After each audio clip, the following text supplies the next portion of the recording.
분명히 피부는 당겼는데 입꼬리 아래쪽은 여전히 무겁고 볼살은 줄지 않은 것 같고 이런 경우 단순한 탄력 문제가 아니었을 가능성이 큽니다. 오늘은 그동안 감각이 쉬었던 얼굴 속 구조, 특히 심술살이라고 하는 이 아랫볼 처짐, 그리고 왜 많은 시술들이 이 부위를 제대로 해결하지 못하는지 정확한 해부학적 설명과 함께 어떻게 해야 확실히 교정할 수 있는지도 알려드릴게요. 저는 리스토리 성형외과 이명준 대표원장입니다. 심술살, 그냥 볼살이 많아서 생긴다고 생각하시죠? 실제로는 그보다 훨씬 더 복잡한 해부학적 이유들이 얽혀 있습니다. 우선 심술살이 왜 생기는지부터 해부학적으로 제가 설명해 드릴게요. 얼굴에는 표층 지방층, 영어로 superficial fat compartment라고 하죠. 즉 얕은 지방층이 존재합니다. 이 지방층은요, 표정에 따라서 움직이고 우리가 흔히들 말하는 볼살로 인식되는 그런 부분이에요. 그런데 나이가 들면 이 지방층의 비후, 즉 지방량이 늘어나는 현상이 생깁니다.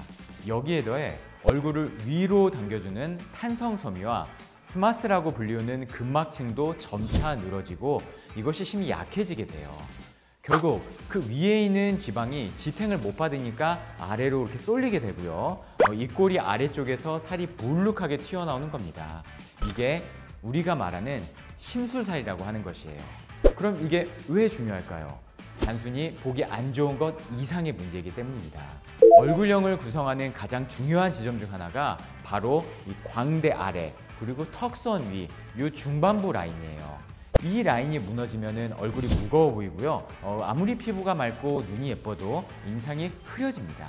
특히 사람들이 선호하는 U라인 얼굴형을 만들기 위해서는 심술살이 반드시 정리되어야 해요.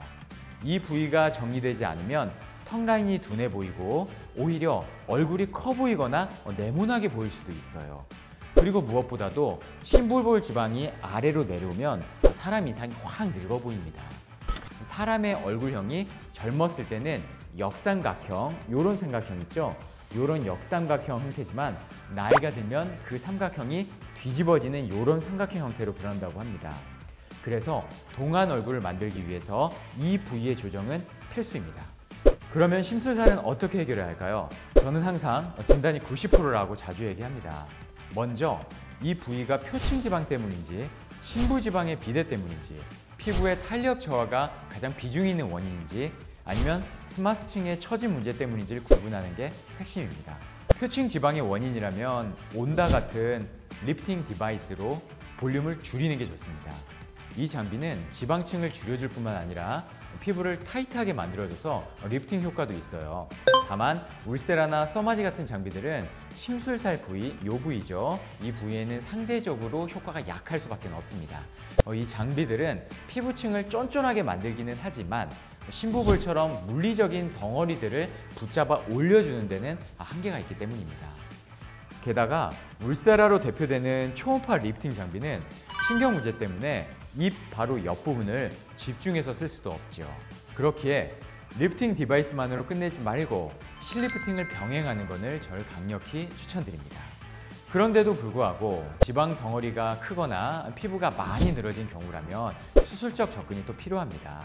특히 심부볼 지방이 도드라진 케이스는 단순히 당기는 걸로는 안 되고요. 직접 제거하거나 안쪽에서 재배치하는 수술이 들어가야만 해요. 이런 경우엔 지방흡입이나 하안면 거상 혹은 총체적인 거상 수술이 좋은 선택이 될 수 있습니다. 지방흡입을 하게 되는 경우에는 그냥 지방흡입선에서 끝내지 말고 실리프팅을 같이 시술해줘야 얼굴형이 예쁘게 정리됩니다. 당연하겠죠? 지방흡입으로 내부 볼륨을 제거하면 잉여 피부가 어디로 가겠어요? 그대로 냅두면 더 처질 수도 있는 거예요. 이 잉여 피부를 잡아줘서 예쁘게 유착시키는 역할을 실리프팅이 대체한다고 생각하시면 됩니다. 피부 절개까지 고려한다는 전제 하에 그리고 다운타임의 여유가 있다면 잉여 피부, 늘어진 스마스층, 두꺼운 지방층까지 모두 다뤄주는 총체적인 이상적인 방법이 또 있죠. 이것이 바로 안면거상술입니다.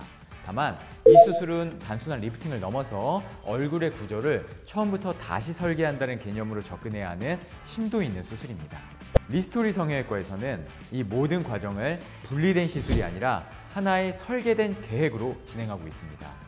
리프팅 디바이스, 실리프팅, 수술 이 모두를 직접 진행할 수 있는 전문의가 얼굴 구조를 보고 그 사람의 얼굴형과 근육의 움직임까지 계산해 시술 순서와 방법을 정합니다. 특히 심술살은요, 잘못 건드리면 오히려 볼이 꺼지거나 반대로 더 도드라져 보이기도 하거든요.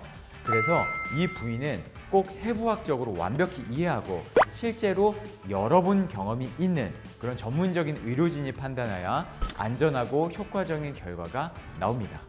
심술살 때문에 리프팅 장비를 반복 시술했는데도 변화가 없었다면 이제는 한 번쯤 제대로 된 설계를 받아보실 때입니다. 그 설계, 저희 리스토리 성형외과가 자신 있게 도와드리겠습니다. 오늘 영상이 도움이 되셨다면 좋아요와 구독하기 눌러주시고요. 알림 설정도 잊지 말아주세요. 궁금하신 사항은 언제나 댓글이나 병원을 통해 문의해 주시고 지금까지 리스토리 성형외과 성형외과 전문의 이명준 대표원장이었습니다. 감사합니다.